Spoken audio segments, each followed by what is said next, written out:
Jay, why are you against mask mandates in schools? Tough blow here for the stick to sports crowd, but please proceed. Whenever we look at the statistics, the kids my age in elementary that I have in an elementary school, I mean, they're at the very bottom of the spectrum of kids that are people getting sick, that are getting hospitalized.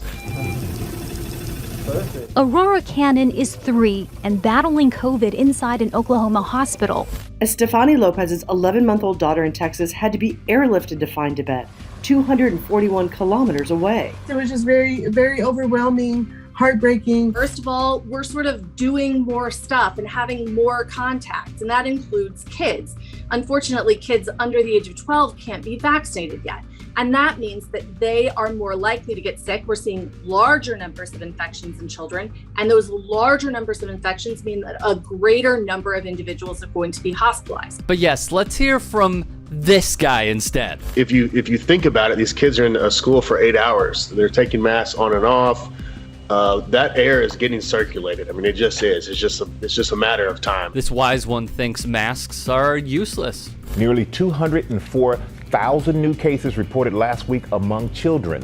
This coming as kids head back to school, and the Education Department investigates anti-mask mandates. The government is accusing Iowa, Oklahoma, South Carolina, Tennessee, and Utah of discriminating against students with compromised immune systems and other issues that make those students more vulnerable to catching the coronavirus. While kids are being admitted to the hospital and the federal government investigates masks being banned by Republican governors. Like you can't put 12 8-year-olds in a room and expect them to put masks on and be able to have those on for 8 hours a day. It's just not possible. It's possible though, Jay. You're giving an opinion.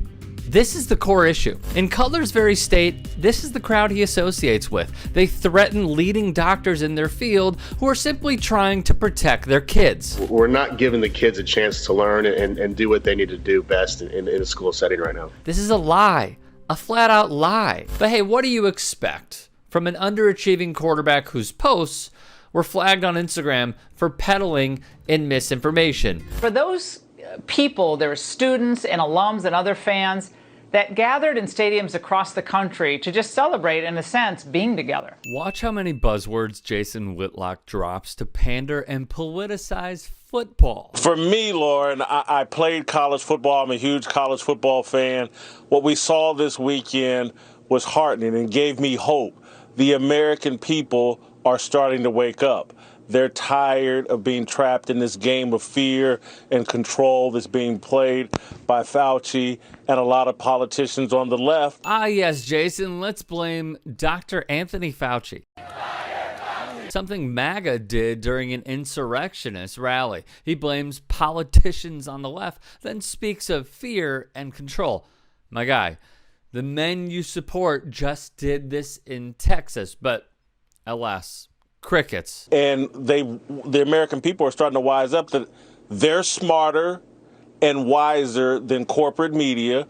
They're smarter than politicians that play politics with every crisis and every issue. Says Whitlock on a corporate media station. If there was an award in the art of projection, Whitlock will be taking it home. Maybe we should boycott Starbucks. I don't know. So many people are boycotting Macy's. I love it. I love it. He will kiss this dude's ass for profit who politicized everything under the sun, but thinks COVID protocols are too far. Basically, Lauren, and I hate to politicize it, but it's just true. You saw Trump America out in full force at college stadiums. I mean this sincerely. This dude is incredible. Look, I hate to politicize this, but I think the left is politicizing stuff, and I hate to say it, but you wouldn't believe it because I collect the same dirty money you do, Laura.